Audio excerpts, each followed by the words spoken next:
Olá, gente, sejam todos muito bem-vindos ao nosso canal Casando em Campo Grande.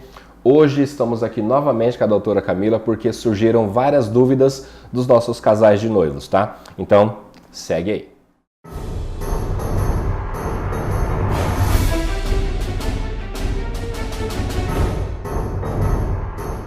Doutora Camila, obrigado por nos receber novamente aqui em seu consultório. Eu que agradeço. Doutora Camila, selecionamos aqui hoje 3 perguntas, tá? Das nossas noivas, nossos casais de noivos que estão na dúvida. A nossa primeira pergunta é: qual alimento devemos evitar para conseguir emagrecer juntos? Então, isso aí é uma pergunta bem comum que a gente encontra no nosso dia a dia, né? A gente tem que evitar, isso aí eu sempre falo, a gente já até sabe o que a gente tem que evitar, né? Mas às vezes é difícil pôr em prática. Então, assim, alimento rico em açúcar, rico em gordura trans, né? Que são normalmente industrializados. Alimentos que têm uma metabolização muito rápida, por exemplo, que é o carboidrato simples, né, em geral, né? Pão, excesso de massas, não quer dizer que você nunca vai poder comer, né? Mas, assim, isso tem que ser uma exceção na sua rotina, no seu dia a dia. Excesso de sucos, né? Tem gente que fala, eu não tomo refrigerante, mas eu tomo suco. Às vezes toma suco industrializado, que tem um teor calórico um valor calórico até maior do que o próprio refrigerante, bebida alcoólica. Talvez, né, pro corpo, né, ou não? Então, assim, no geral é açúcar, gordura ruim, que é a gordura trans, e carboidrato simples, né? Isso aí já vai potencializar o seu emagrecimento.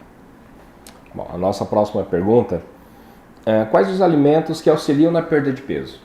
Então, a gente são alimentos que geralmente vão resultar num aumento de saciedade, né?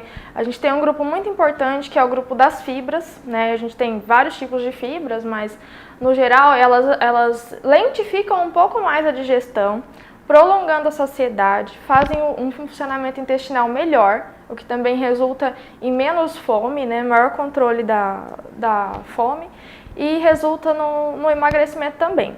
Outra estratégia são as gorduras boas, que também tem uma lentificação da digestão, né? Elas provocam uma saciedade por um tempo maior e vão impedir que você fique com fome muito rápido, né? Um exemplo disso é o abacate, o ovo. Das fibras a gente pode incluir aveia, fibra que estão contidas nas frutas, não sendo o suco, como eu já falei, né?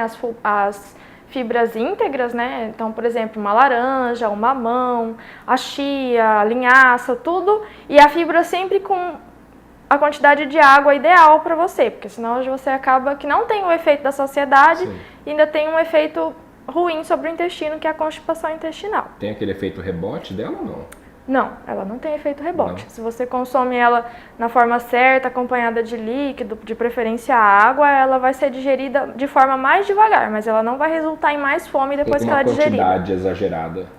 Sim, a quantidade é individualizada, né? Aí vai depender do seu perfil, do seu peso, de quanto que você tem que perder, da quantidade que você vai consumir, né? Mas, em geral, 3 porções de fibras por dia é o ideal, e variando elas para a gente poder conseguir adquirir algumas vitaminas, não ficar sempre na ingesta dos mesmos nutrientes por dia. Certo. Vamos lá. Só alimentação balanceada é o bastante? Então, a gente sempre fala que a perda de peso ela tem 3 pilares, né? Um dos pilares é a alimentação, o outro é quando a pessoa já desenvolveu ali um problema de saúde relacionado ao peso, que é a obesidade, a gente tem que entrar com uma medicação, lógico que sempre estudada e meio indicada, né? E a terceira é a atividade física. Então, por quê? A alimentação você reduz a ingesta excessiva de calorias, com a atividade física você aumenta o gasto, e a medicação, ela, dependendo dela, vai servir para potencializar esse efeito do emagrecimento. Controlando, se sua causa de sobrepeso for ansiedade, por exemplo, ela controla essa ansiedade. Se for metabolismo, erro de metabolismo, tem um metabolismo muito lento, ela acelera, né? Pode ser algum problema hormonal, ela corrige. Porque tudo isso pode resultar em ganho de peso também. Então, são os 3 pilares. Nunca deve ser só na alimentação. A gente também tem que ter esses outros hábitos. Você tem que colocar o exercício físico no meio. Sim, também, porque a sua alimentação, às vezes, não vai conseguir o exercício, atingir. Ele vai fazer, assim, é um dos principais, né? Ele vai fazer você aumentar a sua massa magra, que aumenta o seu gasto energético, então você vai fazer o maior gasto através dela. E quando a gente sobe a massa magra, a gente reduz a quantidade de massa gordurosa do nosso organismo. Então uma coisa compensa a outra e você potencializa o emagrecimento. Que senão você emagrece de uma forma que não é saudável, apenas perdendo gordura e gera até uma perda dessa massa muscular. O ideal é você aumentar a massa muscular e diminuir a massa gordurosa. Como que a gente pode fazer essa transição? Não, eu tenho muita massa gorda, né? Eu quero transformar essa minha massa gorda em músculo, talvez. Normalmente com exercícios, aí teria que ser um educador físico para te dar um padrão maior, né? Melhor, né? Mas assim, normalmente a gente faz com exercícios de resistência, né? A gente perde massa gordurosa com um exercício aeróbico normalmente e o ganho de massa muscular vem com a resistência. Aí a gente tem algumas estratégias, pode fazer suplementação, né, de aminoácido, de proteína, aí vai depender do seu perfil também, do que você vai precisar. Doutora Camila, deixa um recado para as nossas noivas, para os nossos casais de noivos, que eles estão querendo buscar um novo estilo de vida, uma nova reeducação alimentar, uma vida saudável. Qual que é o seu recado que você deixa para eles? Então, isso deve ser feito o quanto antes, de uma forma responsável, né, com profissionais, uma equipe multidisciplinar de preferência, que contenha um médico atualizado sobre o assunto, né, que realmente saiba sobre emagrecimento, um nutricionista competente para te fazer uma dieta personalizada, um plano personalizado, um educador físico que entenda das necessidades realmente de como é o funcionamento da fisiologia e persistir, né? Nem sempre é fácil, como eu já falei, às vezes o começo é meio difícil porque a gente tem esse hábito ruim, né? A gente tem os maus hábitos às vezes desde a infância e de repente a gente precisa mudar. Não é fácil, mas devagarzinho, insistindo, com orientações certas, a gente consegue, tá?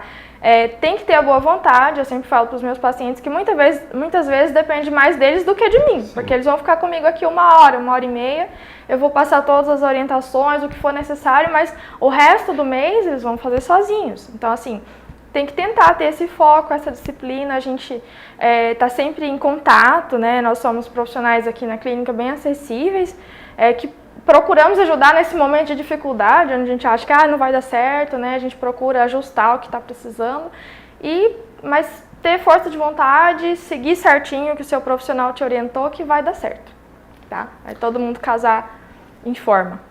Bom, gente, a gente termina por aqui então. Se você tem alguma dúvida, manda para nós no nosso canal Casando em Campo Grande MS, tá? E vamos continuar com o nosso Noiva em Forma, tá? Porque você quer ter um estilo de vida, só que às vezes você não consegue, então você envia suas perguntas para nós, que nós com certeza voltaremos aqui com a doutora Camila e ela vai tirar todas as suas dúvidas. Um grande beijo, um forte abraço e fique até o nosso próximo vídeo. Obrigada.